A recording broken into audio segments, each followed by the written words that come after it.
Amables televidentes, estamos en la entrevista de Propuesta Semanal. Nos acompaña el licenciado Orlando Jorge Villegas. Él es candidato a diputado del Distrito Nacional por la importante circunscripción número 1 por el Partido Revolucionario Moderno. Buenos días, Orlando. Un placer tenerte en el programa. Buenos días. Muchas gracias, don Ramón, Ana Patricia, por recibirme aquí en Propuesta Semanal. Para mí, de verdad, un placer compartir todas mis ideas, propuestas y otros temas de interés con ustedes y su audiencia. Orlando, además de político, Orlando es comunicador, Orlando ha dirigido medios informativos y tiene programas en la televisión. Vamos a comenzar de lo general a lo particular, Orlando. ¿Cómo los PRMistas reciben esta guerra de encuestas oficiales u oficialistas que comenzaron colocando a Gonzalo Castillo en segundo lugar, después lo pusieron empate, ya lo tienen ganando? Yo imagino que ya la semana que viene él se va en primera vuelta con el 50% más uno. ¿Eso no afecta la moral de ustedes?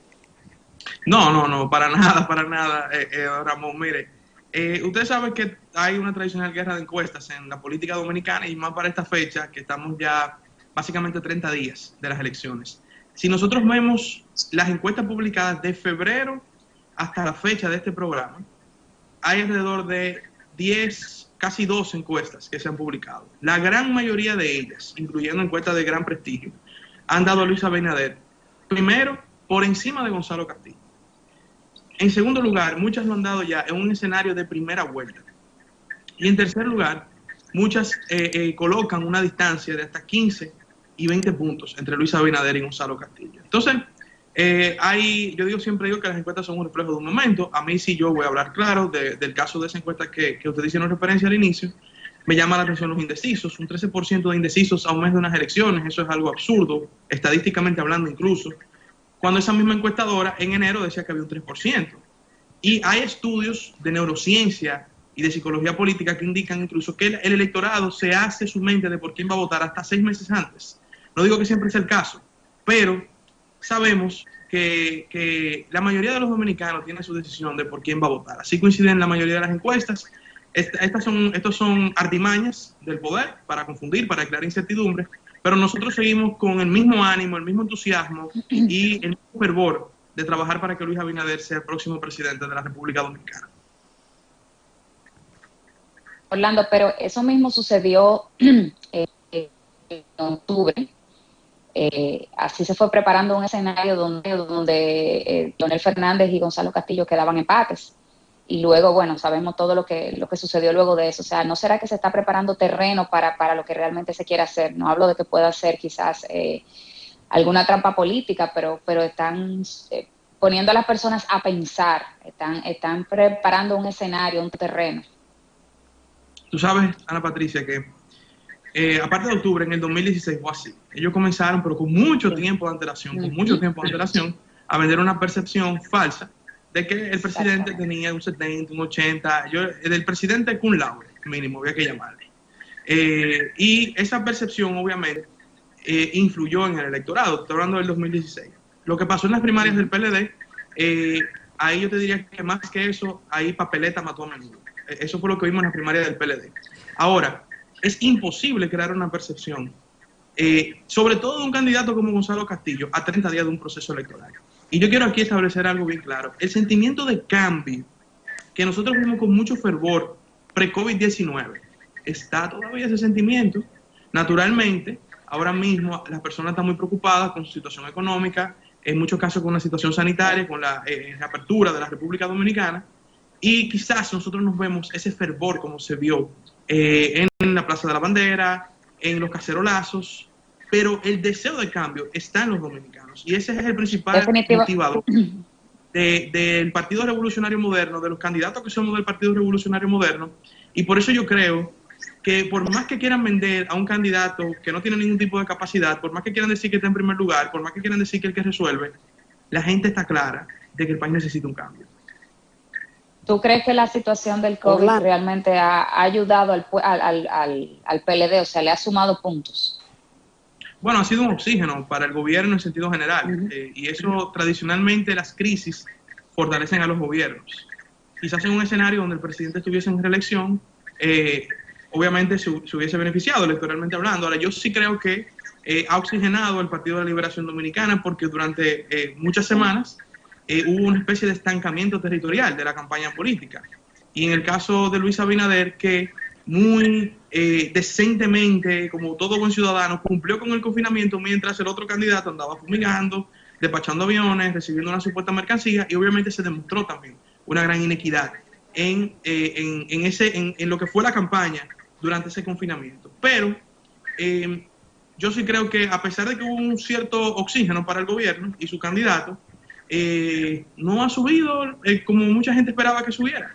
Mucha gente esperaba que digo, bueno, ya aquí se viró la torta. Gonzalo ahora va a ser presidente. No, nada de eso ocurrió. Incluso, esta es una demostración, y oigan lo que voy a decir aquí. Gonzalo Castillo pasará a la historia de la República Dominicana como el candidato presidencial que más recursos ha gastado y menos porcentaje, de acuerdo a esos recursos. Eso ganaron, pero las cosas se están nivelando y él no va a subir como mucha gente esperaba. Orlando, ya en el caso particular de tu candidatura, es decir, aún con las limitaciones del toque de queda y ese tipo de cosas, de que no se puede hacer mano a mano, ni encuentros, es decir, ¿cómo tú estás desarrollando tu campaña? Mira, don Ramón, esta es una circunscripción muy particular, porque al tener un alto componente de clase media, incluso mucha gente me ha dicho, Orlando, ¿a ti te convino este confinamiento? Lo dicen porque hemos desarrollado una campaña, principalmente en las redes sociales y en los medios de comunicación, que son las vías para llegarle sobre todo al segmento joven, para llegarle a un segmento que no está interesado en el día a día de la política. También parte del confinamiento permitió que los ratings de la televisión se subieran por el cielo, como quizás en muchos años no se había visto, y obviamente tú tenías ahí una gran penetración y una oportunidad de llegarle, en mi caso particular, a este público de la circunscripción número 1. Nosotros también, después de ciertas semanas, desarrollamos un programa de ayudas solidarias que se llama Nueva Representación, y a través de las iglesias, juntas de vecinos, los clubes deportivos y muchos institutos, como por ejemplo el Instituto del Sordo Santa Rosa, nosotros entregamos ayuda. Utilizamos los fondos de nuestra campaña para entregar raciones alimenticias y material sanitario para las zonas más vulnerables de nuestra circunscripción, pero lo quisimos hacer siempre a través de esas instituciones porque son las que gozan de mayor legitimidad para que esas entregas sean realmente transparentes y reales. Y luego, entonces, ya hemos hecho una serie de encuentros. Hicimos muchos encuentros virtuales. Hicimos incluso un programa virtual que se llamaba Creatividad para relanzar el país post-COVID-19, donde tratamos muchísimos temas vinculados a distintos sectores afectados fuertemente en esta crisis.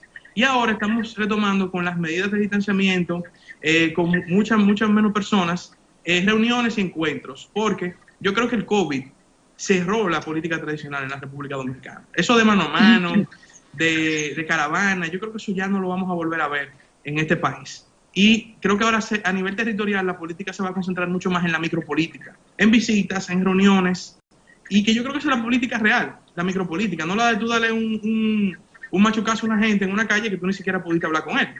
Entonces creo que por ahí esta campaña de nosotros se ha desarrollado, pero creo que también en sentido general va a evolucionar el modo de hacer campaña territorial en nuestro país. Orlando, cuando tú hablabas de que va a haber un cambio de política... Perdón, Ana, para cerrar con esta.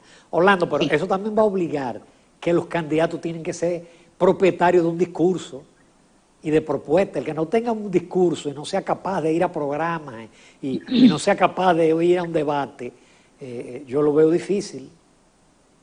Claro, mira, yo creo que precisamente uno de los valores o de lo que más quizás se valoró en este confinamiento, al tener presencia en los medios de comunicación, en sentido general de los candidatos, eran sus ideas, sus propuestas y el contenido. O sea, el contenido está cogiendo mucho valor en lo que es la campaña política en estos momentos, porque no solo es tú subir un video en redes sociales, en un recorrido, o entregando una caja, sino que el contenido ahora mismo tiene un gran peso en la campaña política. Y naturalmente, el candidato, el político, que no puede ir a un programa, no puede ir a un debate, no puede ir a un escenario, a exponer sus ideas, no tiene ninguna capacidad de estar en un espacio de toma de decisión. Yo estoy 100% de acuerdo con eso. Y por eso creo, y me permito decirles a ustedes, que lo que nosotros venimos promoviendo como un nuevo ciclo, que es nuestro eslogan de campaña, es precisamente que se reconozca los políticos que se han preparado, se han capacitado, han estudiado la situación del país y han desmenuzado soluciones para distintos problemas. Yo creo que eso es lo que demanda un nuevo ciclo, y creo que la política pasará de una política de esta cultura tradicionalista de hacer política a una política de contenido. Creo que eso es lo que viene ahora después del 5 de julio también. Orlando, ¿y cómo abolir o cómo hacer que una parte de la población que todavía le gusta el llamado dado, la fundita, la cosita, la prebenda, el dinero, las tarjetas, lograr captar esa población y hacerle entender que realmente eso no es lo que va a solucionar los problemas a mediano y largo plazo del país y de ellos mismos, su situación económica? Mira, yo diría que es el reto más grande que tiene nuestra cultura política, porque ahí entra un tema de mentalidad, un cambio profundo de mentalidad, incluso de las ayudas sociales, que son algo que todo Estado debe de hacer, porque no es posible que a los sectores vulnerables el gobierno los abandone. Ahora bien, que yo quisiera que nosotros pasáramos de el estado de bienestar ultra mega tradicional, donde se les da muchas ayudas a los ciudadanos, a que progresivamente pasemos de dar esas ayudas a que esas personas tengan su libertad individual de tener un buen empleo, para tener un mayor poder adquisitivo y poder emprender. Yo creo que ese debe ser el tránsito que debemos dar. Ahora, todo esto implica un cambio de mentalidad. La gente tiene que, o sea, y nosotros los políticos tenemos que hacer un trabajo con eso, de educar a la ciudadanía del valor de tener un representante, de que le exija a su representante, de que entienda lo que es pagar impuestos. Yo creo que el educar en lo que significa pagar impuestos es algo fundamental para cambiar esa mentalidad. Por eso, en el caso, por ejemplo, de la clase media ha sido el motor por muchos años de las protestas sociales, yo digo siempre que la clase media pone y quita presidentes, y también, por ejemplo, en el Instituto Nacional, alcaldes. Y creo bastante que en el caso del PRM, debo de admitir, PRD-PRM estuvo desconectado de la clase media por muchos años. Y parte de que el viejo partido, ahora nuevo, no conquistó el poder durante muchos años fue por esa desconexión con la clase media. Ahora es quizás nuestra principal base política, la clase media dominicana. Pero la clase media ya entendió lo que es cuando la política se mete contigo. Nos queda ese trabajo en las zonas más vulnerables de entender que una ayudita te va a resolver un día, pero mañana no vas a tener con qué comer, no vas a tener con qué educar a tus hijos. Y ese cambio de mentalidad yo creo que forma parte de lo que una nueva generación debe de hacer desde los espacios de poder. Orlando, en la circunscripción número 1, cualquiera le da la impresión que son Naco, Piantini, Bellavista, esa clase media que no obedece a funcionar, pero también hay otra parte de la circunscripción número 1 que es básicamente pobre. ¿Tú te has movido en esos lugares? Sí, claro, mira, esta circunscripción, como decía, tiene un alto componente de clase media, pero tiene zonas también muy vulnerables. Por ejemplo, San Carlos, los kilómetros obviamente tienen una mezcla de una clase media, clase media baja y clase baja. Tú te vas también, por ejemplo, a La Yuca, en Naco. Yo viví 15 años frente a La Yuca, en Naco. Mi familia, mis abuelos, todos vivíamos frente a La Yuca, en Naco. La Yuca es un mini barrio, literalmente, entre torres, edificios. Y aparte de que vivía allá frente a La Yuca durante muchos años, siempre he estado en contacto con ellos. No solamente en la campaña, pero desde siempre, porque se crearon muchos vínculos de amistad muy interesantes ahí. Tú tienes también, por ejemplo, el Progreso en Bellavista, Manganagua, o sea, hay muchos sectores todavía en la circunscripción número 1 que son zonas vulnerables, y muy vulnerables en muchos casos. Nosotros hemos visitado esas zonas, precisamente las ayudas que entregamos en su momento, las redireccionamos a esas personas a través de las iglesias y comunidades de esas zonas, y hay un trabajo muy grande que hacer, Ramón y Ana Patricia, porque, por ejemplo, nosotros propusimos, en medio de la pandemia, que para reactivar el sector de la construcción se ejecutara un plan de viviendas. Eso lo conversamos con Acoprovi, lo conversamos con personas vinculadas al sector privado, al sector público, y tú vas, por ejemplo, a los kilómetros, al 7,5, al 7, 8,5, por ejemplo, tú te vas a encontrar con un gran hacinamiento, con casas encima de la otra, porque hubo un asentamiento urbano improvisado. Y mucha informalidad a nivel económico. Y se deberían trabajar, nosotros como representantes, obviamente con el Poder Ejecutivo, en proyectos de poder esos asentamientos convertirlo en algo organizado y colaborar con la formalización de la economía de esos sectores. Yo creo que eso es un reto que tenemos en la circunscripción número 1, para nosotros poder continuar creando clase media, porque todas esas personas tienen potencial para entrar en la clase media, pero hay que hacer un trabajo bien hecho con esas comunidades. Si nosotros la hemos visitado todas, tenemos dirigentes en todas esas zonas, amigos, y estamos haciendo también un trabajo extraordinario en todas esas zonas.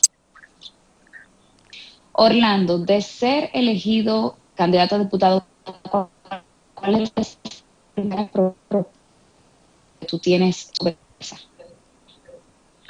Claro, mira, nosotros tenemos 5 ejes, pero hay uno que es el principal, y es una propuesta de ley de economía digital. ¿Por qué queremos proponer una ley de economía digital? Porque el tema del mercado laboral en nuestro país, y parto de ahí porque es la premisa de por qué surge este proyecto. Nosotros tenemos un 60% de los jóvenes dominicanos que quiere irse del país. Entonces, esos jóvenes que están buscando oportunidades en otros lugares, no la tienen en su país, porque nuestro mercado laboral es muy pequeño. ¿Por qué es muy pequeño el mercado laboral en República Dominicana? Porque, aparte de que somos un país pequeño, estamos pariendo las mismas profesiones, abogados, economistas, arquitectos, contables. Yo no digo que esté mal, que seré de eso, pero obviamente hay necesidades vocacionales que el país requiere vinculadas principalmente al área de la economía digital. Ahí está el comercio electrónico, las nuevas tecnologías, el desarrollo de software, las matemáticas aplicadas a la Big Data. Quizás si tuviésemos muchos profesionales en esa área, supiésemos la curva del COVID, que creo que coincidirán conmigo, hoy día no sabemos realmente la curva del COVID, nunca nos las enseñaron, porque el Estado y también el sector privado no tienen matemáticos trabajando en la toma de decisiones. Ya las matemáticas hoy día dejaron de ser una simple suma y resta y forman parte de la lógica para tomar decisiones. Entonces, la ley de economía digital viene a traer este nuevo mundo profesional a nuestro país. Y si el mercado laboral ahora es así, con la economía digital será así. Para que tengan una idea, las carreras que no se evaporaron, por ejemplo, en Estados Unidos durante el COVID, fueron las de la economía digital. En Estados Unidos, un joven que sale graduado de una carrera de economía digital arranca ganando $100,000 al año. Aquí podemos lograr que comience ganando $60,000 al año, por ejemplo. Entonces, es un nuevo mundo al cual el país tiene que abrirse, tiene que apostar a nivel institucional, porque hay gente del sector privado que ya está en eso. Pero tenemos que apostar a que a nivel institucional se tenga una ley que respalde esa economía en el país.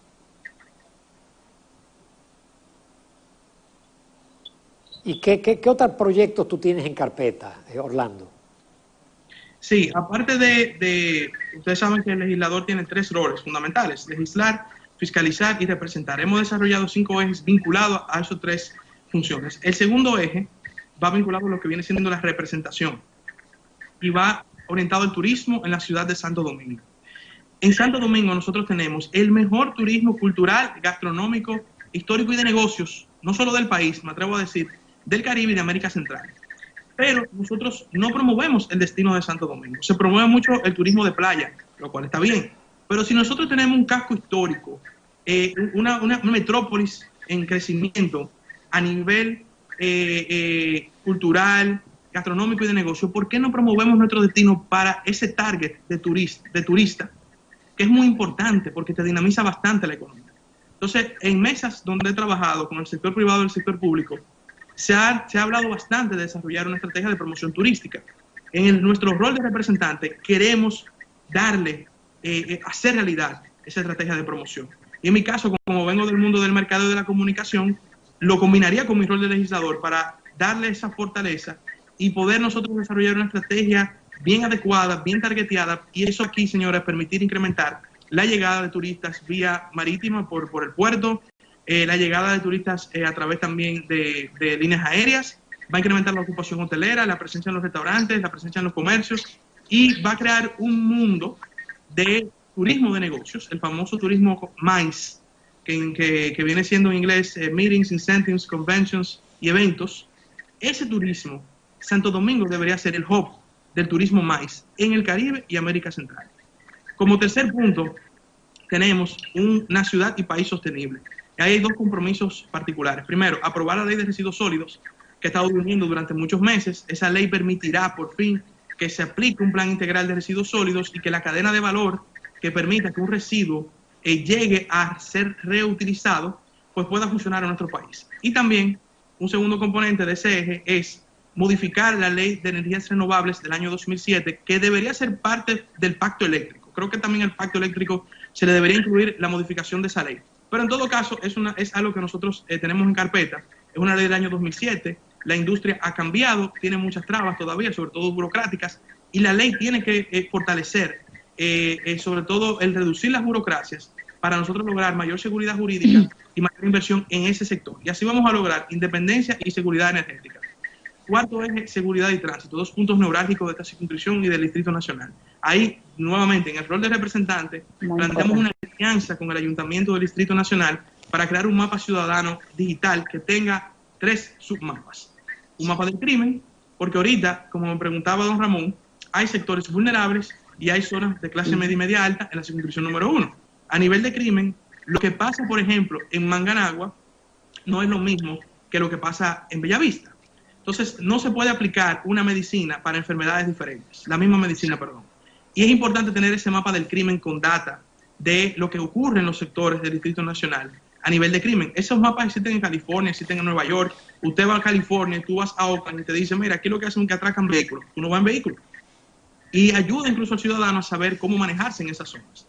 También tendría un mapa de tránsito que con Waze podemos conseguir un API perfectamente para desarrollarlo, y con un mapa toxicológico para medir los niveles de toxicología de las aguas y los residuos. Eso también crearía un dinamismo de emprendedurismo fenomenal, porque sería a través de un laboratorio de innovación que crearían emprendedores para el Ayuntamiento del Distrito Nacional. Y eso también lo tenemos contemplado, incluso con los emprendedores que ya están dispuestos a asumir ese proyecto. Y por último, deportes. Nos planteamos modificar la ley de deportes. De hecho, esta semana presentamos ya formalmente nuestra propuesta de modificación de la ley de deportes, donde, entre otras cosas, queremos que se incluyan 3 puntos.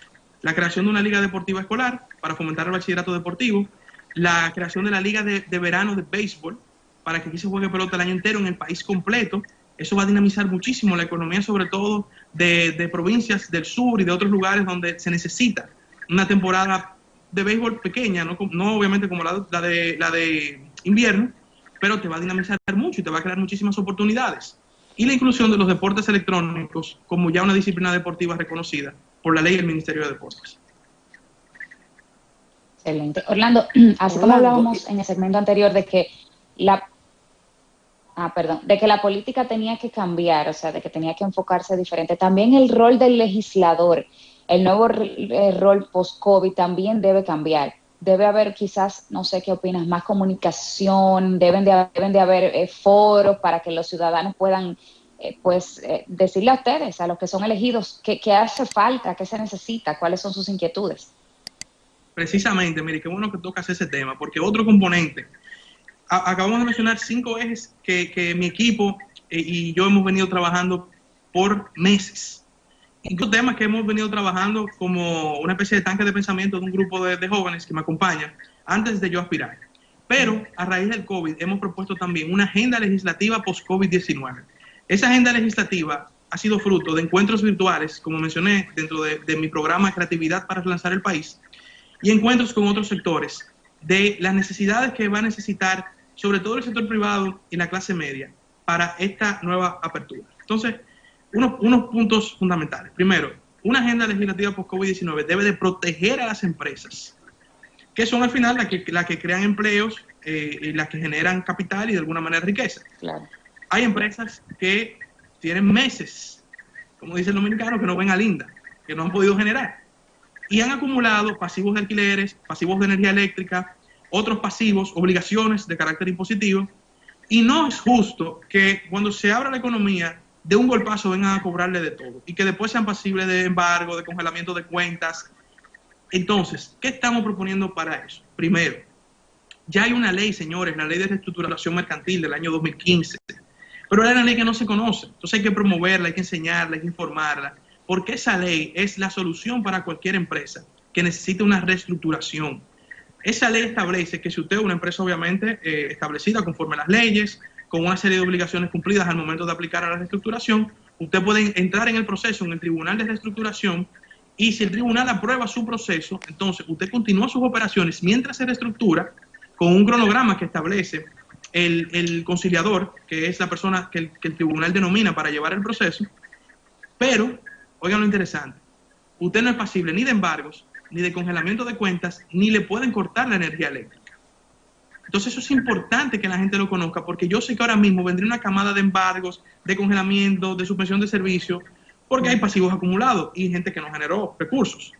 Y nosotros estando en el Congreso, el país debe de abocarse un gran consenso para ser relanzado, porque si no, muy difícilmente muchas de las necesidades que tiene la sociedad dominicana en este relanzamiento no se van a lograr. Entonces yo creo que la política de consenso se debe imponer en el Congreso, en el Poder Ejecutivo, en los partidos políticos, en el sector privado. Va a ser fundamental para que nosotros podamos relanzar el país. Orlando, también hemos visto que el escenario político aparenta que va a haber una segunda vuelta electoral. ¿Y están ustedes preparados quizás para hacer algún tipo de pacto para poder llegar al gobierno? Es algo que se pregunta mucha gente, ya que se ve como que se necesita un empujón de cualquiera de las dos partes para esos fines. Nosotros estamos trabajando fuertemente para ganar en primera vuelta. Creo que así será. El país no aguanta, hasta psicológicamente, lo que sería una segunda vuelta. Hay mucho agotamiento mental por todos los traumas electorales de estos meses, el propio COVID. Creo que hay una decisión de que el PRM gane en primera vuelta. Ahora bien, en una segunda vuelta, obviamente, habrá voluntad de pactar, porque la política se trata de sumar y de construir. Y a veces, por eso yo digo que en política no hay enemigos eternos, hay adversarios. Claro, en política cuando hay un quiebre personal, como es el caso, por ejemplo, del propio Danilo y de Leonel, ya eso es otra historia. Pero generalmente no hay enemigos eternos, hay adversarios y tu enemigo de hoy puede ser tu amigo de mañana. Entonces yo creo que obviamente habrá una voluntad en una eventual segunda vuelta de pactar. Se ha visto en muchos escenarios históricos, incluso en este país, y bueno, el ciclo que se aperturó en el año 96 fue fruto de un pacto de dos fuerzas políticas. Entonces, no, para nada me sorprendería, y creo que es algo que sería obviamente lógico dentro de lo que sería, de lo que es la lógica política, de pactar con quien quede en tercer lugar en una segunda vuelta. Okay. Y si ese tercer lugar es el gobierno. Bueno, todas las encuestas indican que el tercer lugar ahora mismo lo tiene la fuerza del pueblo. Si usted me pregunta a mí, yo creo que realmente si hay segunda vuelta, el PRM quedaría en primer lugar, el gobierno en segundo y el fuerza del pueblo en tercero. Entonces yo creo que en una eventual segunda vuelta el pacto sería ningún tipo de duda. Orlando, en ese escenario ya ustedes ya tiene la banda presidencial Luis Abinader. Yo creo que es muy difícil que el cambio no venga a la República Dominicana. Incluso, les voy a decir algo, si hay una segunda vuelta, Leonel está obligado también a pactar con el PRM porque él no puede desdecirse de su propio discurso. Leonel fue un hombre que criticó el incumplimiento de pactos con el PLD.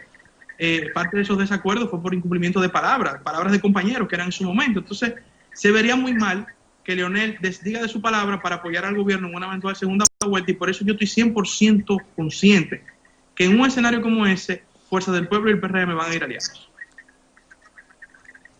Yo creo que sí. Orlando Jorge Villegas, muchísimas gracias. El hombre es un pico de oro. Gracias. No puede negar que fue nieto de presidente, hijo de un destacado dirigente que yo aprecio muchísimo, porque tu padre yo lo vi jovencito y ya lo veo ya con canas, entonces te veo a ti, que te vi jovencito en Telesistema, ya ahora propietario de un magnífico discurso político y de ideas muy interesantes. Orlando Jorge Villegas, yo te deseo el mayor de los éxitos. El Gracias. Congreso necesita jóvenes como tú y el PRM tiene muchos jóvenes brillantes.